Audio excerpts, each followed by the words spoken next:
यदि आपको देवताओं को खिलाना है तो 33 कोटि देवी देवता है। 33 कोटि देवी देवता। अब 33 कोटि देवी देवता है, सबके लिए एक एक कटोरी खीर की बनाओ। अभी तो एक कटोरी एक देवता के लिए बनाते हैं, अब 33 करोड़ हैं तो कितनी कटोरी खीर की बनानी पड़ेगी? 33 करोड़ कटोरियां। कितना दूध लगेगा जी जनाराम जी? है करोड़ों लीटर दूध लगेगा। फिर केवल खीर ही खीर थोड़ी होती है। देवता को जब प्रसाद देते हैं तो एक नारियल भी देते हैं, और एक नारियल कितने का आता है? क्यों जी बाबूलाल जी? 20 रुपए का नारियल।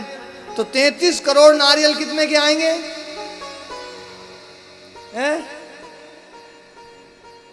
660 करोड़ रुपए के। 33 करोड़ नारियल, 660 करोड़ रुपए के तो नारियल आएंगे। और फिर नारियल के सामने कुछ दक्षिणा भी धरनी होती है।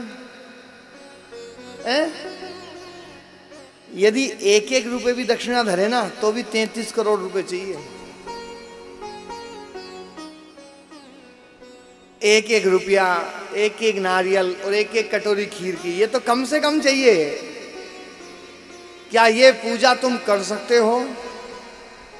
अरे बोलो जी, क्या ये पूजा कर सकते हो? क्या एक दिन की पूजा में इतना पैसा खर्च कर सकते हो? बोले बाप जी पूरी जमीन बिक जाए नहीं तो भी या पूजा तो नहीं होवे। तो जब ये पूजा नहीं हो सकती तो पूजा का दूसरा तरीका बताता हूं।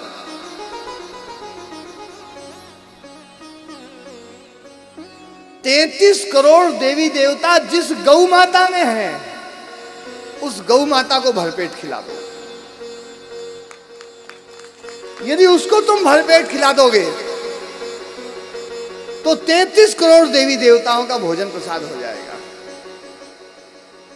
यही कारण था कि हमारे पूर्वज पहले सुबह उठते ही सबसे पहली पूजा किसकी करते थे? गौ माता की।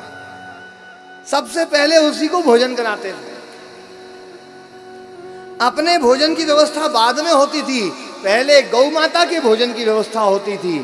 यदि गौ माता को खिला दिया, 33 करोड़ देवी देवताओं को भोजन करा दिया, गौ माता के दर्शन कर लिए, 33 करोड़ देवी देवताओं के दर्शन कर लिए, गौ माता की परिक्रमा कर ली, 33 करोड़ देवी देवताओं की परिक्रमा हो गई। गौ माता प्रसन्न हो गई तो 33 करोड़ देवी देवता प्रसन्न हो गए।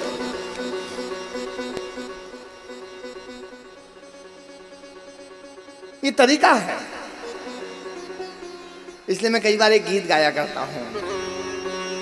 इस गौ माता की सेवा करके कर लो तुम उद्धार, जीवन के दिन चार, जीवन के दिन चार।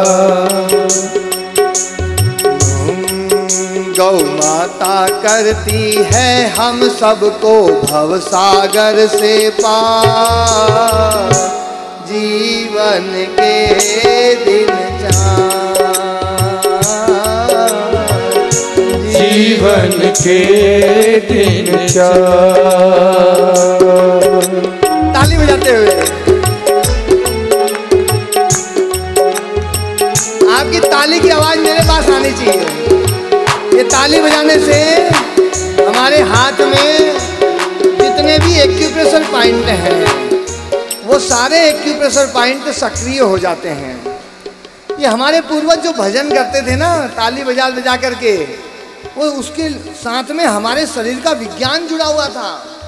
अब आजकल लोगों ने ताली बजा के भजन करना ही बंद कर दिया।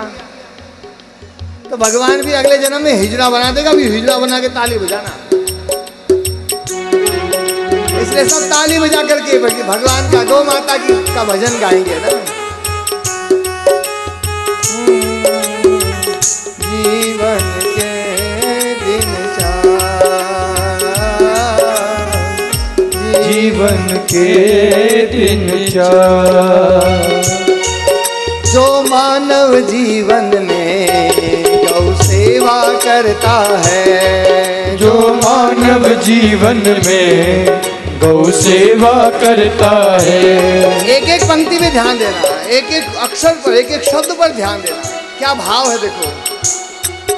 जो मानव जीवन में गौ सेवा करता है। जो मानव जीवन में गौ सेवा करता है। जब ये भजन चल रहा है ना, साथ में हमारे प्रेम जी को याद करना है। भगवान ने जो भी सामर्थ्य दिया वो गौ माता की सेवा में लगाया। बोले गाय रखूंगा, गाय पालूंगा और गाय को पाल करके और उनको प्रसन्न रखूंगा। कितनी सुंदर गाय। ऐसा थोड़ी कि पिपाड़ सिटी में क्या प्रेम जी के पास ही पैसे हैं। पैसे वाले लोग और भी बहुत हैं, लेकिन ये भाव भगवान किसी किसी को देता है। तो देखो ये भाव जागृत हुआ है, उस भाव को ध्यान रखते हुए जो मानव जीवन में गौ सेवा करता है। जो मानव जीवन में गौ सेवा करता है। सारे तीर्थ का फल उसको ही मिलता है। सारे तीर्थ का फल उसको ही मिलता है। जो मानव जीवन में गौ सेवा करता है। सारे तीर्थ का फल उसको ही मिलता है। सारे तीर्थ का फल उसको ही मिलता है।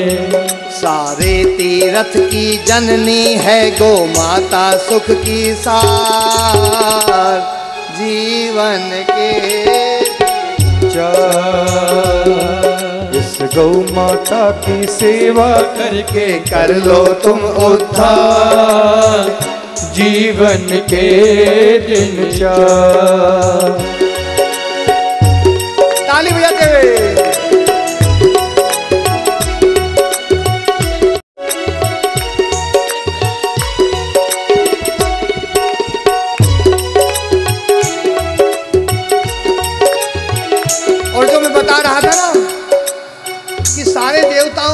एक साथ करनी है तो क्या तरीका है। सब देवों की पूजा करना चाहते हो साथ। सब देवों की पूजा करना चाहते हो साथ। कहीं और न जाओ तुम पूजा करो गौ माँ। कहीं और न जाओ तुम पूजा करो गौ माँ। सारे देवों की पूजा एक साथ करनी है तो गौ माता की पूजा करो, और कहीं जाने की जरूरत ही नहीं है। सारे देवी देवता उस गौ माता में है। यही कारण था कि हमारे पूर्वज पहले कोई तीर्थ विर्थ में नहीं जाता था, इक्का दुक्का कोई जाया करता था। सब गौ माता की सेवा करते थे, क्योंकि गौ माता के चरणों में ही तीर्थ का निवास है। सब देवों की पूजा करना चाहते हो साथ। सब देवों की पूजा करना चाहते हो साथ।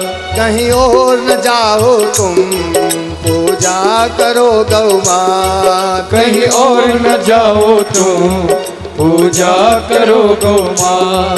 सारे देवों ने माना है हम सबकी है आधार जीवन के दिन चार। जीवन के दिन चार।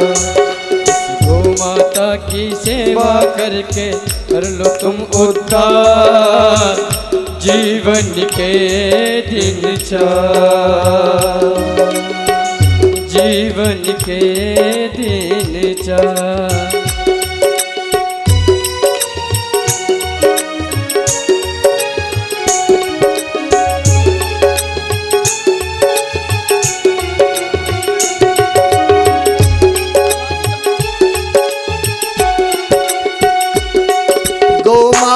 रूठी तो सब देव रूठे हैं। गौ मात रूठी तो सब देव रूठे हैं। गौ माता प्रसन्न तो सब देवी देवता प्रसन्न। गौ माता दुखी तो सब देवी देवता दुखी है। आज सब देवों की पूजा में लगे हुए हैं पर कोई देवता प्रसन्न नहीं हो रहे हैं। क्यों?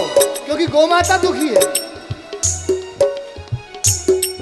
गौमात रूठी तो सब देव रूठे हैं। गौ मात रूठी तो